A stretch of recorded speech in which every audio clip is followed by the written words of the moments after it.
Some of you may have seen her on social media, leading powerful prayers, amen, and giving words of encouragement. She's also a general practitioner, amen. And so we give God thanks for you, Dr. Jeffries, and we've just invited her online to talk a bit about COVID-19 and the vaccines, to answer some of our questions so that we can get a better understanding, because the Bible says knowledge is power. Yes. So, Dr. Jeffries, over to you. It's so nice to have you today.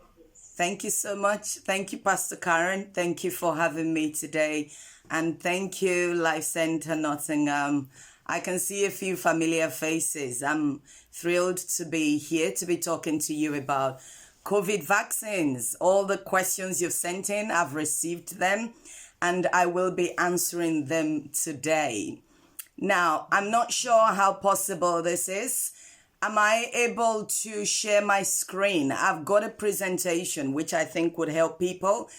I'm going to try. It says it's been disabled. If I can share, that'll be good.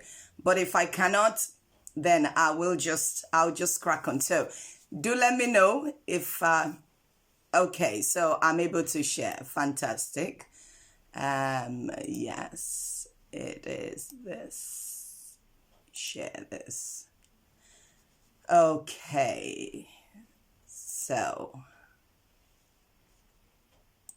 fantastic. So I believe, can I see a thumbs up if you can see my screen? Fantastic. So here we go. Now I've been asked to talk about COVID vaccines and answer questions about COVID vaccines. So the first question I've got here is, if I have already had COVID-19 and recovered, why do I need to be vaccinated? Okay, I remember I wanted to share my vaccine story because I think that may encourage the hearts of many people. So as a medical doctor, everybody was scared. We were all scared as in frightened about the COVID-19, the pandemic.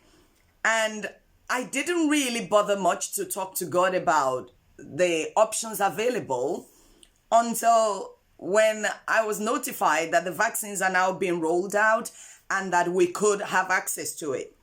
So I think it was a Tuesday or Wednesday, I don't remember now. I was at home and getting ready to go to work, and I said, Daddy, how about this vaccine? Do you think I should have this vaccine? Now, if you want me to have it, that's okay. If you don't want me to have it, I know you will still protect me. And you will understand later as I come towards the end of my presentation. So I said, if you want me to have it, that's absolutely fine. I know you protect me, but if you want me to have it, can you arrange it sometime in the next week, please? I placed my order that's how I talk to God. So I got to work, which was like 20 minutes after I made that prayer.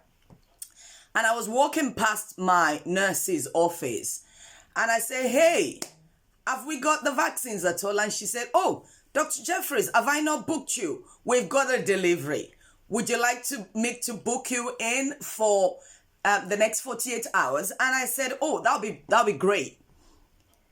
So I got booked and I went for the first vaccine. Now, how did I relate this? I'm one person. I believe that God hears me like that. So I told my father that, look, I've heard about this vaccine. I would like to have it if you think it is okay. If you still don't want me to have it, it is still okay. Let me tell you why I had to put that caveat before God. I am the doctor in charge of the COVID hub in my locality. So I am covering about 19 surgeries and their patients. If anybody has COVID, if they don't have to be in hospital, they see me. And since I started that job, when the pandemic started, I have not been ill for a day. So I needed to speak to the one who has preserved me all this while to know whether he has it in mind for me to get this vaccine or not. One, because I was hearing lots of things about it. As a medical doctor, I knew that information was changing rapidly. So I spoke to the one who was in the lab when they were preparing the vaccine, and he arranged for me to get it as soon as I requested. So I said, thank you. And not only did I do that, I got my family, because, if you're talking about the doctors who were prone within my locality, I was practically the top of the list. So that was my experience, and that is my vaccine story. Now, to the questions. I've already had COVID-19 and recovered. Why do I need to be vaccinated? When you've had COVID and they do a blood test on you, they will tell you you've got antibodies. Unfortunately, because COVID-19 is relatively new, we're not able to tell you how long your immunity to it will last. Some people, after they've had COVID, their body does not remember that encounter anymore. So they are prone to COVID as though they've never had it before. So what we do is that we're giving you the kind of what I call little madness that we understand rather than the one that we didn't understand, because the vaccine has been tested and they can tell you the effect of it will last about this time, the coverage will last about this time, the risk will be about this time. So instead of you wondering, you could drive from here to London without using a sat nav. You will still get to London. But when you use your sat nav, it tells you you will get to London about this time. That is just the difference. So the next question, why can't I choose which vaccine I have? It just happens that as well as running the COVID hub for my locality, I also am a vaccinator. So yesterday for about 5 hours in the morning, I was vaccinating people for my locality. Now, some people come into the vaccination hub and they ask you, which one am I having? I don't want to have this one. I don't want to have that one. Normally in the UK, when a doctor gives you a prescription, they write a chemical on the paper. They don't usually write a brand name. So if you're in the UK, you already know that. In other countries, it may be different. So in the UK, I will write, for instance, I can write amlodipine or this one. In some medications, you can write the exact name. You can write brand. In fact, we are allowed to write brand, or we expected to write brand. But with the vaccine, you cannot choose relatively. If you are offered the AstraZeneca vaccine, and you don't want it, tell them straight away when they send you the invitation and just say, I don't want the AstraZeneca. Can I wait until the Pfizer one becomes available? And yes, they would allow you. Nobody will force you to have the vaccine brand that you do not want to have. Unfortunately, what they cannot assure you is your ability to catch the virus before the appointment for Pfizer is due. Okay, when I had my vaccine, I had the Pfizer one. It just happened that about 3.5 weeks later, when I was now due to have my second dose, Pfizer became available again. Since then, we haven't had another stock of Pfizer. So it is important that you look at the options available. The AstraZeneca one is much more widely available because of the circumstances around storing and giving it. So a lot more people are having that now. Now you're thinking, how does this help? Let me move this forward so you can see. Okay, so as I said, you may decline what they offer you. The surgery will recall you, when they have what you wish to have. Both vaccines give high levels of protection anyway. Now, talking about high levels, I'm going to be giving you some numbers a bit later on because somebody else asked, what do you do about the percentage? But I can say that whether they offer you the Pfizer vaccine or they offer you the AstraZeneca vaccine, please take whichever one you are offered now. This is my genuine advice because we cannot tell if you are likely to catch it before the next one available for the brand you want. How long does protection from the vaccines last? Okay, when you get the vaccine today, or if you get the vaccine today, you are still as susceptible as anybody else who hasn't had a vaccine. We allow it to take up to 3 weeks for you to start to develop a kind of protection. Okay, so from 3 weeks to 12 weeks, you've got partial protection. And that's the reason why you are advised, when you've had your first dose of the vaccine, don't go gallivanting. Don't go visiting family members. Don't go about without your face mask. You are still open to infection. Okay.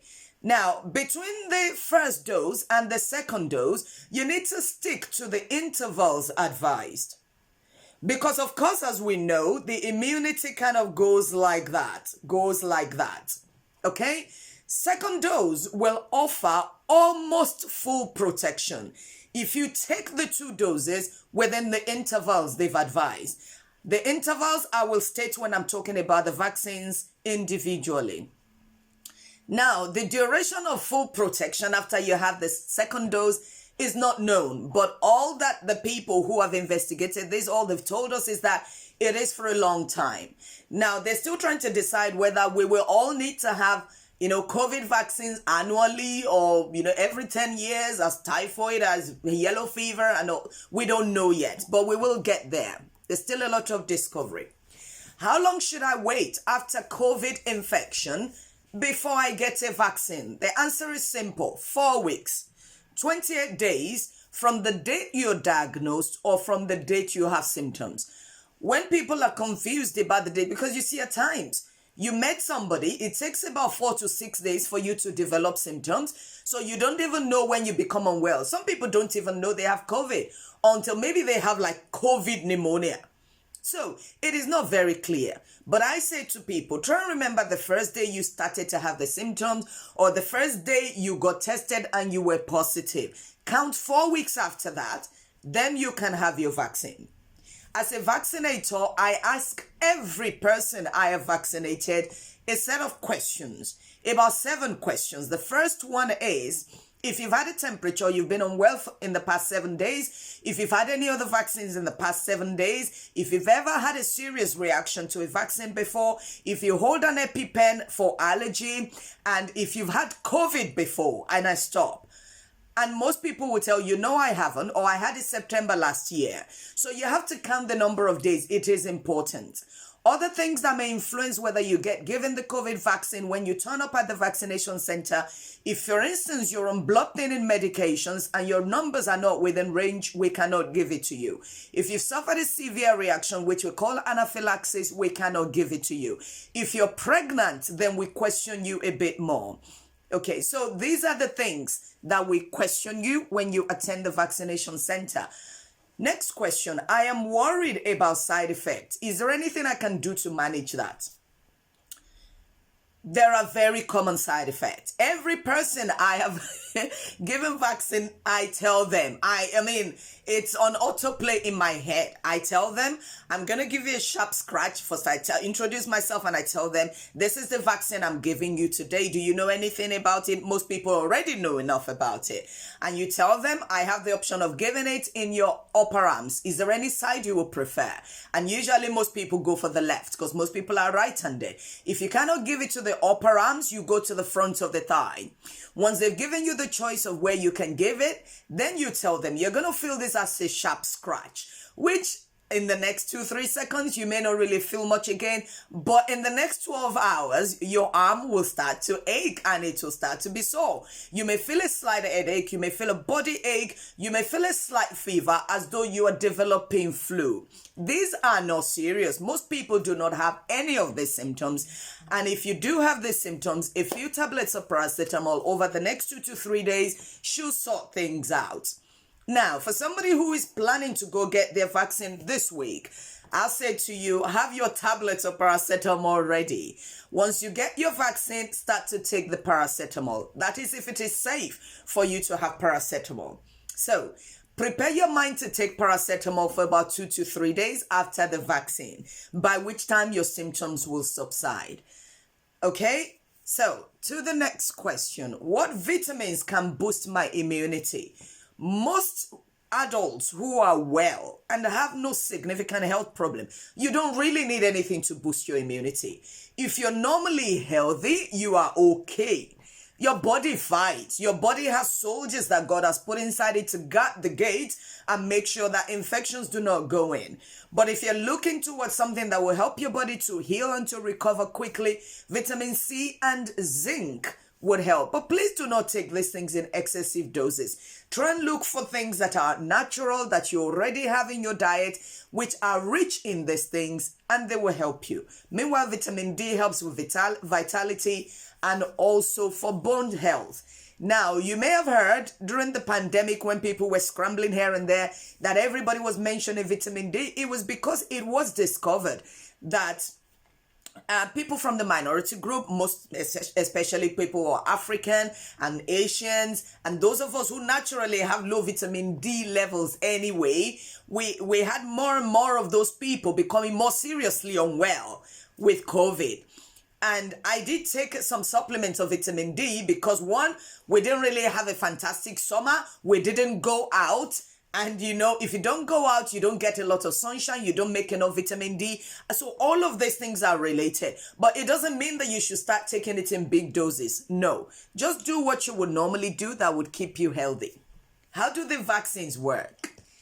Now, the AstraZeneca one works in a slightly different way from the Pfizer one. I'm concentrating on these two because they are the two major ones we're given in the United Kingdom. Okay, the AstraZeneca one contains small amount of suppressed virus. So they are not live viruses, okay? They're not going to infect you with, something, COVID. No. They're giving you a little dose of a suppressed or modified virus. Once it is injected into your body sees it as, that is an enemy. And your body launches its natural army to fight that, modified virus. So when that happens, your body remembers that, look, I've put this now amongst my possible enemies. So what then happens when you come in contact with the real virus? Your body recognizes. It's like somebody slapped you before and they were wearing a yellow shirt. Every time you see a yellow shirt, you're like, oh gosh, are they going to slap me? And that's how your body processes the information. So your body recognizes that was that awful thing that came that time. So it launches in full force to fight. And that is how the AstraZeneca vaccine works. Now, let's see. With the other vaccine, the Pfizer one.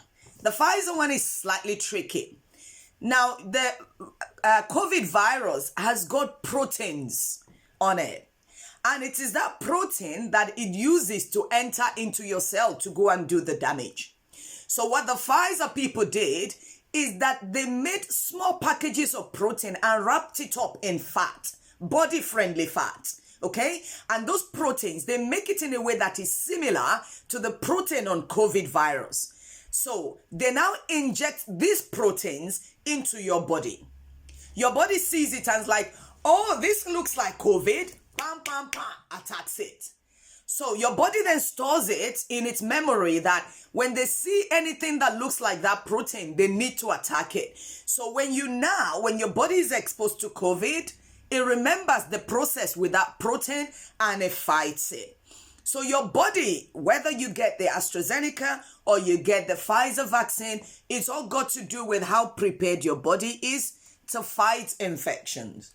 Now, talking about numbers, how effective are they? When you have the AstraZeneca vaccine, the first dose, you've got about 76% cover from developing serious COVID. The health bodies worldwide agrees that if a vaccine can give you more than 60% cover, it is effective. So you can see that the AstraZeneca one gives you about 76% after the first dose, and it gives you 82% cover after the 2 doses if you take it within the intervals.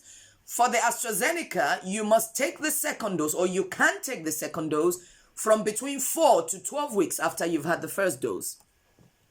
The Pfizer one, almost 90% after the first dose. At least 94% cover after the second dose, as long as you keep the intervals. For the Pfizer one, you can have the second dose 1 week earlier than it is with the AstraZeneca one. So somebody asked the question, I have nuts allergy. Can I have the vaccine? The components of the vaccines, both the AstraZeneca and the Pfizer ones do not contain nuts. So you can have your vaccine even though you have a nut allergy. Now there is a caveat to that. Remember I mentioned whilst I was talking about the questions I asked, if you hold an EpiPen is what we give for anaphylaxis. Let me explain what anaphylaxis is.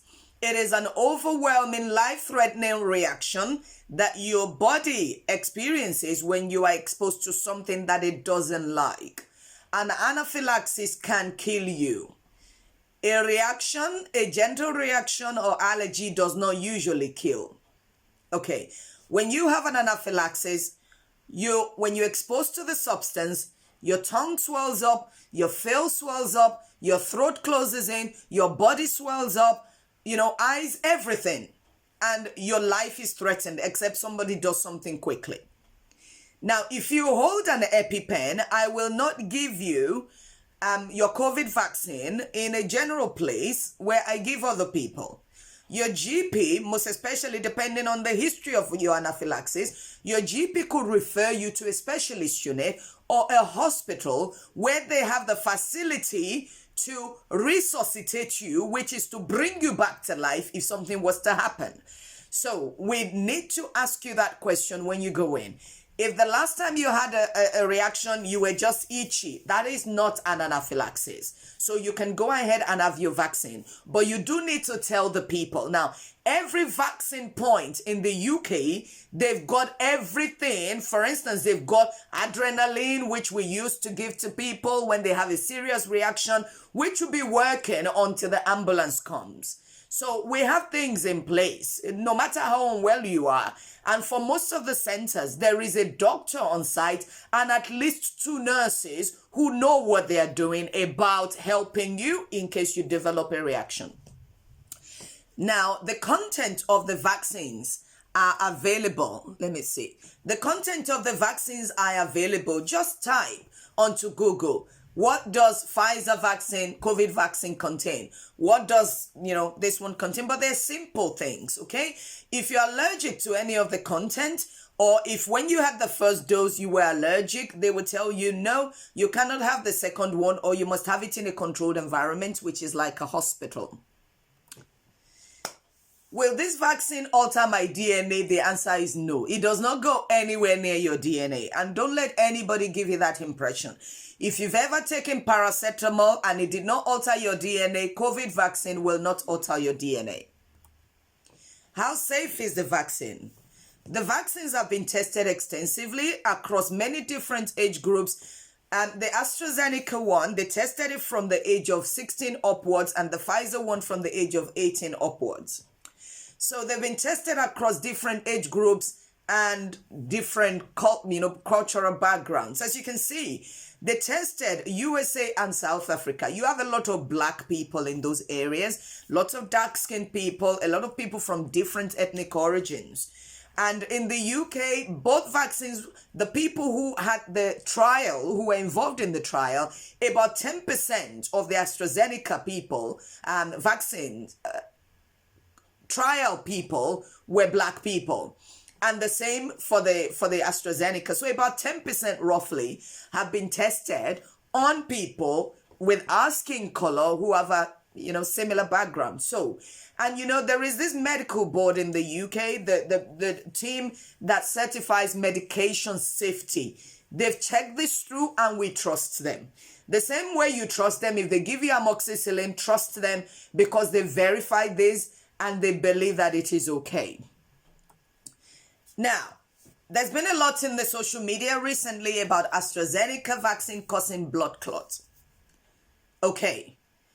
I don't know which one to deliver first, the good news or the bad news. The good news is that even since that has been going on, it's been looked into.